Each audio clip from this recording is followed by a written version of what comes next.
Hello and welcome to My Daily Trivia. I'm your host, Danny. Today is Friday, August 11th, and I hope you're having a wonderful day. I hope you had a wonderful week. I hope you're going to have a wonderful weekend, and I want to welcome all of you to My Daily Trivia. My Daily Trivia is a 10-round quiz show with no specific themes, no specific topics, and no specific categories. We do, however, have a new episode every day. That's right, every day, Monday through Friday. We do take the weekends off. But Monday through Friday, each day gets progressively harder. So today is Friday, which of course means today will be the hardest day of the week. As always, if you find this episode to be a bit challenging, I encourage you to listen to it anyway. You never know, you might know the answer to a question, and if you don't, you might just learn something. And as always, starting on Monday, we have the easiest round of the week, so I encourage you to check in again next week. If, however, you find this round to be a bit simple, well, congratulations to you. Then this is as hard as it gets, but as always, you should listen next week no matter what. So, without further delay, let's get into today's round of questions with question number 1. Which traditional African dish consists of a thick stew made with ground peanuts and various vegetables or meats?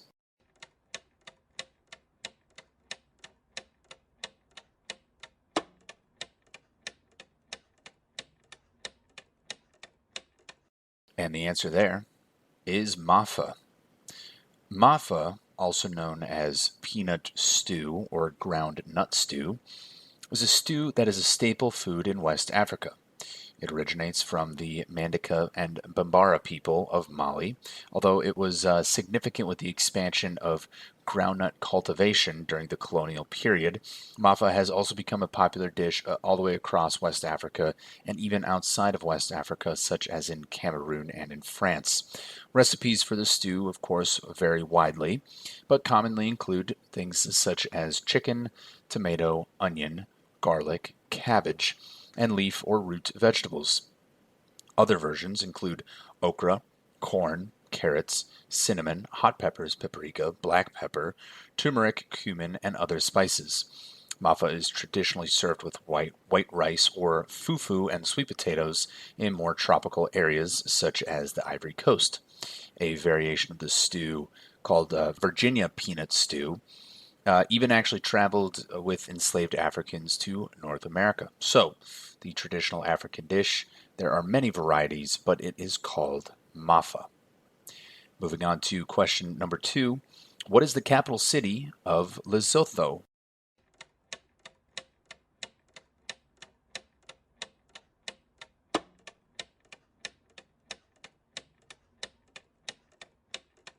And that capital city is Maseru. Maseru is the capital and the largest city of Lesotho. Located on the Caledon River, Maseru lies directly on the Lesotho-South African border and has a population of 300,000 people, at least as of the 2016 census. The city was established as a police camp and assigned as the capital after the country became a British proctorate in 1869. Prior to Lesotho's independence, Maseru had remained relatively small. It was contained within well-defined colonial boundaries and had very little room for growth. While the British had very little interest in developing the city, when the city actually achieved independence in 1966, Maseru retained its status as capital, and the city experienced rapid growth and expansion. A fun fact is that the name of the city is a Sesotho word meaning red sandstones. So, capital of Lesotho is Maseru. Moving on to question number 3. What was the birth name of the American rapper and musician Mac Miller?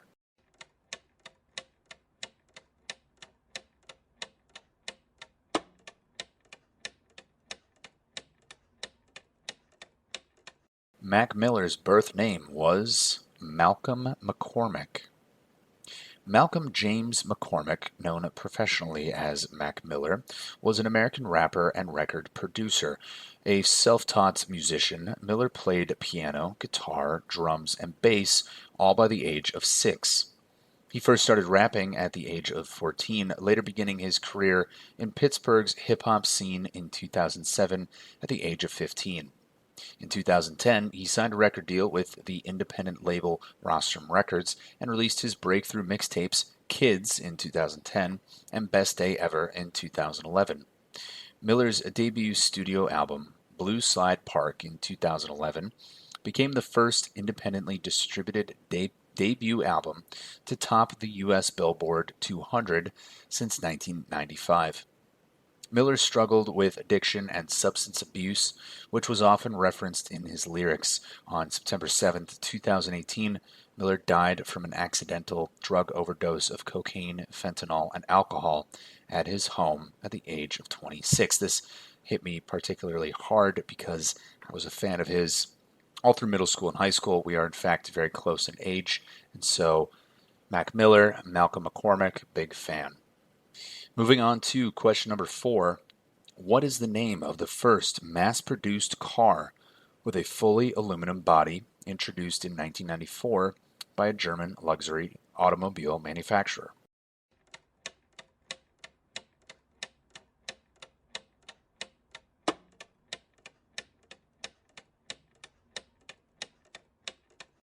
And that German luxury automobile manufacturer was Audi.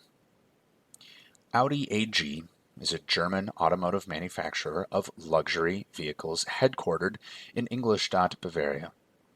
The origins of the company are complex, dating back to the early 20th century when several manufacturers merged.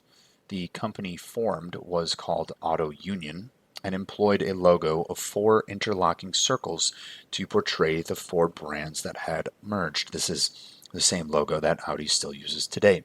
The company name is based on a Latin translation of the surname of the founder. The founder was August Horch. Horch means listen, and it became Audi in Latin because that's what listen is in Latin, is Audi.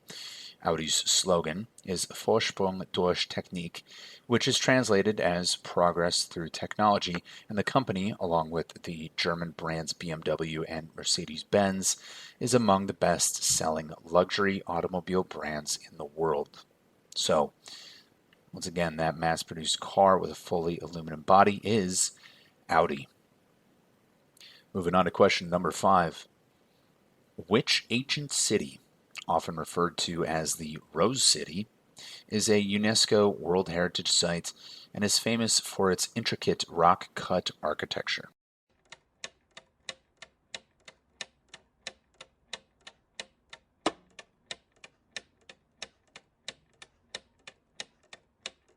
And that city is Petra. Petra is a historic and archaeological city in southern Jordan. Now, I'm going to get some of the names here incorrect. I'm sure my mispronunciation will be poor, but bear with me. The city of Petra is adjacent to the mountain of Jabal al-Madba, in a basin surrounded by mountains, forming the eastern flank of the Arabah Valley, running from the Dead Sea to the Gulf of Aqaba.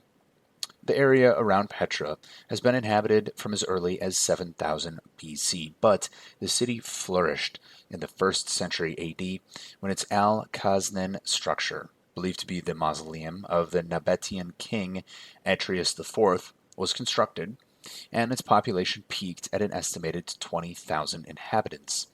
Although Nabatean kingdom became a client state of the Roman Empire in the 1st century BC, it was only in 106 AD that it lost its independence. Petra fell to the Romans, who annexed Nabeta and renamed it as Arabia Petrea. Petra's importance declined as sea trade routes emerged, and after an earthquake in 363 destroyed many structures. In the Byzantine era, several Christian churches were built, but the city continued to decline, and by the early Islamic era, it was abandoned except for a handful of nomads. It remained unknown to the Western world until 1812, when Swiss traveler Johann Ludwig Burckhardt rediscovered it. Famous for its rock-cut architecture and water conduit system, Petra is also called the Rose City because of the color of the stone from which it is carved. It has been a UNESCO World Heritage Site since 1985, and UNESCO has described Petra as, quote, one of the most precious cultural properties of man's cultural heritage, end quote. It was also voted in 2007 to become one of the new seven wonders of the world. So, Petra, aka the Rose City. Moving on to question number 6. What is the term used to call a group of dolphins?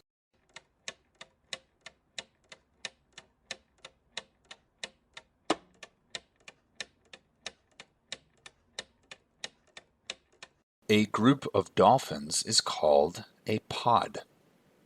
Dolphins are social mammals that interact with one another, swim together, or protect each other in these pods. They also hunt for food as a team. Pod life also plays a very important role in protecting dolphins from predators such as sharks. Most pods contain anywhere from 2 to 30 dolphins depending on the species and the situation. However, there are occasions when pods gather with other pods to form superpods of 100 or even several thousand dolphins. Currently, there are 42 dolphin species which are grouped into 5 families. The oceanic dolphin family is by far the largest with 38 members, and there are 4 river dolphin families. However, classification is not an exact science, and as more information and discoveries come to light, deliberations will continue, and some dolphin species are likely to be further split into more than one species and or subspecies. Also, a fun fact, dolphins have some of the most elaborate acoustic abilities in the animal kingdoms. They make various sounds, including whistles, clicks, squawks, squeaks, moans, barks, groans, and yelps. So, a group of dolphins, if you see one, that is called a pod. Moving on to question number 7. In Disney's The Little Mermaid, what is the name of Ursula's human alter ego?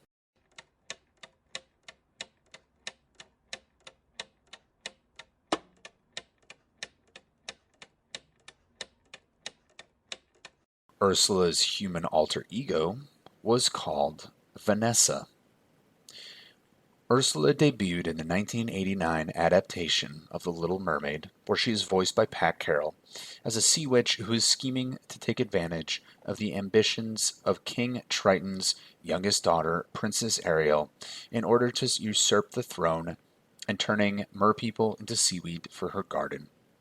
When Ariel saves and falls in love with a human named Prince Eric, much to her father's chagrin, Ursula temporarily grants Ariel's wish to live as a human for 3 days in return for her voice.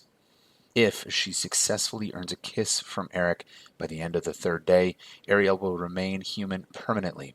If she fails, however, she will turn back into a mermaid and belong to Ursula forever. However, Ursula is determined to sabotage Ariel's and Eric's budding romance at any cost. When she realizes that Ariel and Eric are falling in love, Ursula transforms herself into a beautiful young woman named Vanessa. She hypnotizes Eric, tricking him into agreeing to marry her instead, but Ariel manages to thwart Ursula and Eric's wedding. And through a series of events where Ursula nearly gets away with everything, she eventually is, of course, killed by Eric the hero. The movie came out in 1989, so hopefully I'm not spoiling anything for you. But just so you know, Ursula's human alter ego is named Vanessa. Moving on to question number 8. In traditional Japanese music, what is the name of the 3-stringed musical instrument that is plucked with a large triangular plectrum?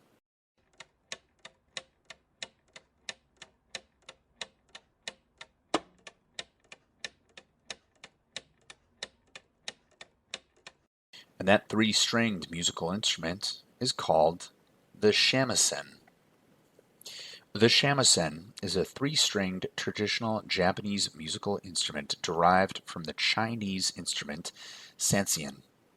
It is also known as sengen or samisen, which all mean 3 strings, and it is played with a plectrum called ebachi. The construction of the shamisen varies in shape depending on the genre in which it is used. The instrument used to accompany kubaku has a thin neck, facilitating the agile and virtuistic requirements of that genre. The one used to accompany puppet plays and folk songs has a longer and thicker neck instead to match the more robust music of those genres. The most famous and perhaps most demanding of the narrative styles is called Giryayu. And if I'm mispronouncing that, I apologize, of course. It is named after Takemoto Giryayu, who lived from 1651 to 1714. He was heavily involved in the Bankraku puppet theater tradition in Osaku. The Kiryu shamisen and its plectrum are the largest of the shamisen family, and the singer-narrator is required to speak the roles of the play as well as to sing all commentaries on the action. So, quite a bit of multitasking there. Once again, that three-stringed musical instrument is known as the shamisen. Moving on to question number 9.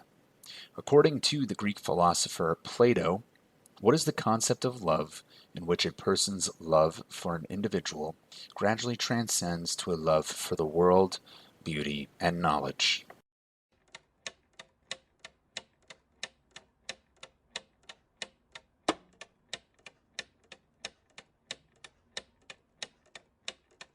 And that concept is called Platonic love.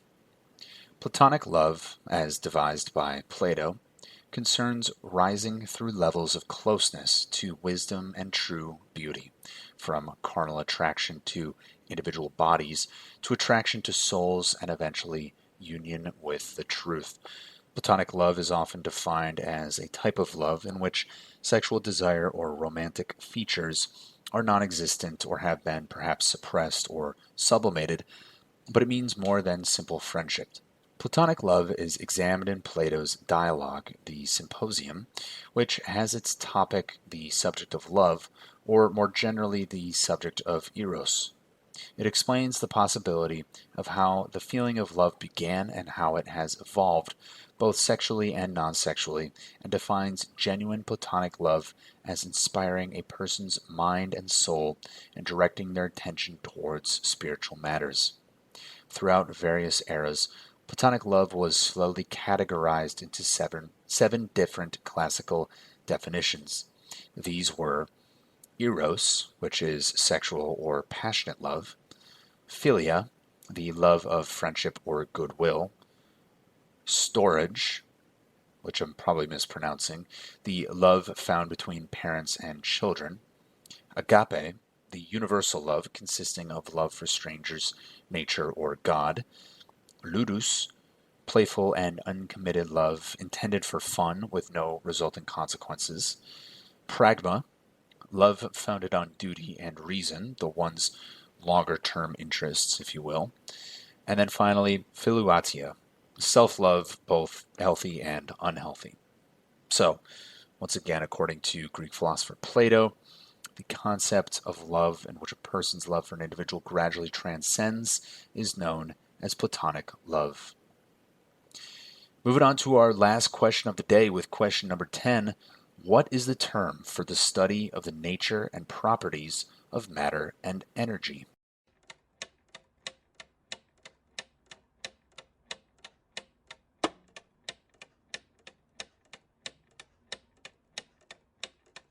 And the answer there is physics.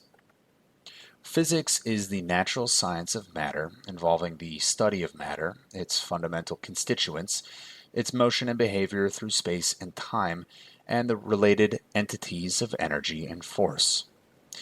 Physics is one of the most fundamental scientific disciplines, with its main goal being to understand how the universe behaves.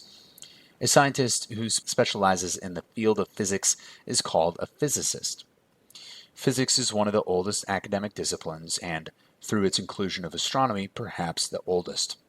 Over much of the past 2 millennia, physics, chemistry, biology, and certain branches of mathematics were a part of natural philosophy. But during the scientific revolution and in the 17th century, these natural scientists emerged as unique research endeavors in their own right. Physics intersects with many interdisciplinary areas of research, such as biophysics and quantum chemistry, and the boundaries of physics are not rigidly defined.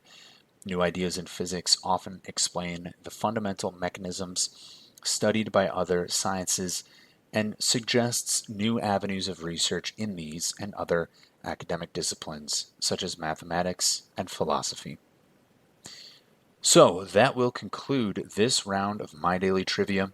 If you found this round to be simple, well, this was the hardest one of the week, so congratulations. If, however, you found this round to be a bit challenging to your taste, well, I encourage you to check in on Monday, where we will have the easiest round of the week. As always, I encourage you to recommend this show to friends and family. We are trying to grow the audience here at My Daily Trivia, trying to grow our community. Of course, I want to thank each and every one of you for listening again to My Daily Trivia. I'm your host, Danny, and I will see you on Monday.